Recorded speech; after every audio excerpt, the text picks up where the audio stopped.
Hello everyone, आप सभी का स्वागत है आपके अपने यूट्यूब चैनल वाईएम के एजुकेशन क्लास पर। फ्रेंड्स, तो ये छोटा सा प्रयास हमने अपना स्टार्ट किया है क्या कि इस चैनल पर हम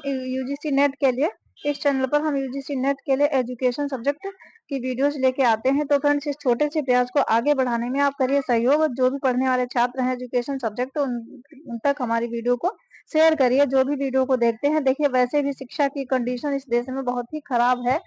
चाहे वो शिक्षक हो चाहे स्टूडेंट हो, जो भी अपनी आवाज अगर उठाते हैं अपने हक के लिए, अधिकार के लिए, तो उनके साथ बहुत ही बुरा बर्ताव किया जाता है। जैसे कि अभी शिक्षकों ने, कितने बड़े बड़े शिक्षकों ने, टीचर्स ने हमारे आवाज उठाई कि स्टूडेंट के लिए पेपर लीक हो जाता है, कहीं पेपर कुछ होता है, कहीं कुछ कमियां हैं उसके लिए, तो उनके साथ कितना बुरा बर्ताव किया गया। ये चीजें ठीक नहीं है, बहुत ही गलत है, लेकिन क्या किया जा सकता है। तो हमें सबको एकजुट होना चाहिए। तो देखिए क्या है कि भाई, जो एजुकेशन से संबंधित कोई प्रयास करता है, वीडियोस बनाता है, तो वैसे भी इस चैनल का उद्देश्य है कि क्या कि थ्योरी को एकदम क्लियर कॉन्सेप्ट में, हर चीज को एकदम क्लियर करना, उसकी जड़ से ही उसको अच्छी तरीके से पढ़ना। तो देखिए हम स्टार्ट करते हैं क्या, वेदांत दर्शन हमने पढ़ा था, अ,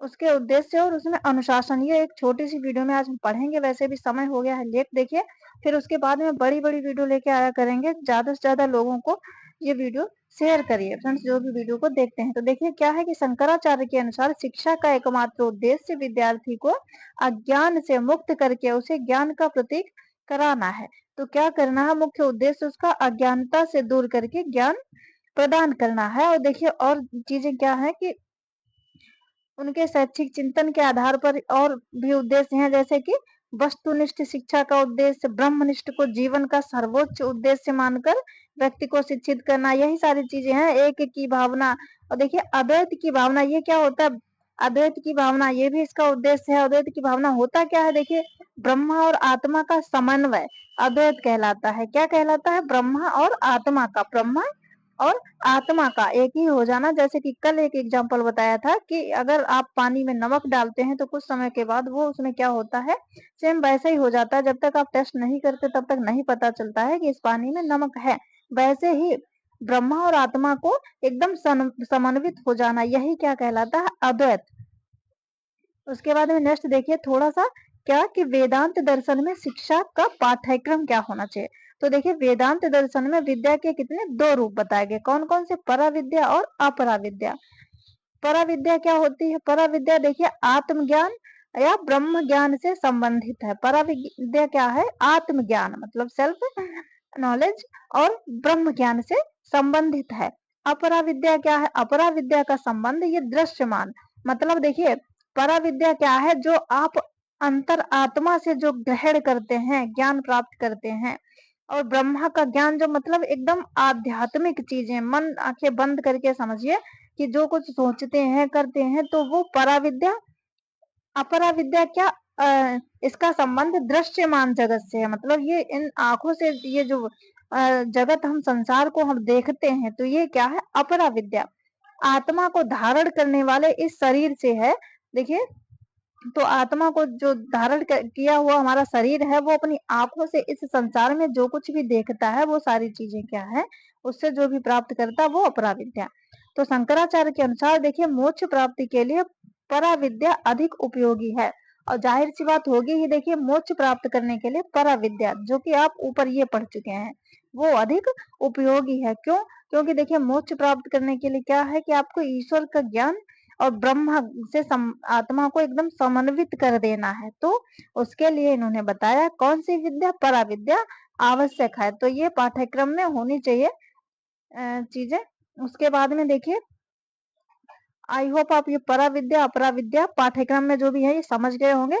और देखिए वेदांत दर्शन में अनुशासन, जल्दी जल्दी देखते हैं। इसमें अवस्थाएं बताई गई, 1, 2, 3 और 4, 4 अवस्थाएं हैं। देखिए अनुशासन में क्या, देखिए मूर्छा अवस्था, इसमें देखिए इस अवस्था में इंद्रियों तथा मन पर नियंत्रण होने लगता है।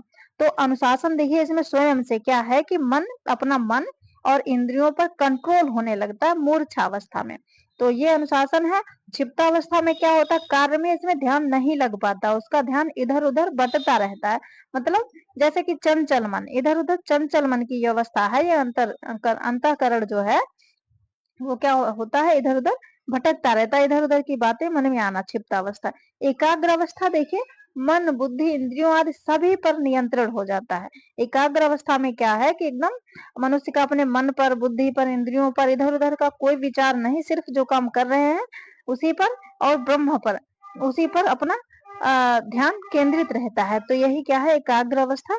तो ये है अनुशासन उसमें। उसके बाद विक्षिप्त अवस्था, चौथी अवस्था, इसमें क्या है देखिए, इसमें देखिए जो बालक है या व्यक्ति है वो इंद्रियों का दास होता है। इंद्रियों का दास होता कौन, बालक पूरी तरह से। कैसे, वो इंद्रियों को सुखद लगने वाला कार्य करता है।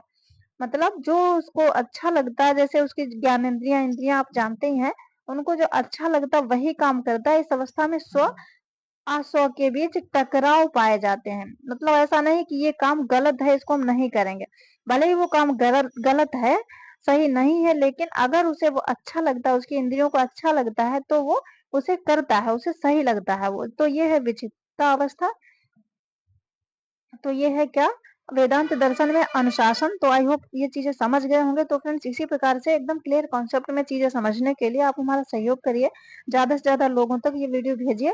फिर हम एकदम डिटेल में बहुत एक टॉपिक एक ही दिन में समाप्त करके दिन में 3-3 4-4 वीडियो भी लाएंगे, लेकिन उसके लिए आपका थोड़ा सा सहयोग सपोर्ट बनता है। तो ज्यादा से ज्यादा लोगों तक इस वीडियो को करिए शेयर, और यकीन मानिए कि इस चैनल पर आपको कॉन्सेप्ट क्लियर मिलेगा। बाद में हम PYQs भी लेके आएंगे।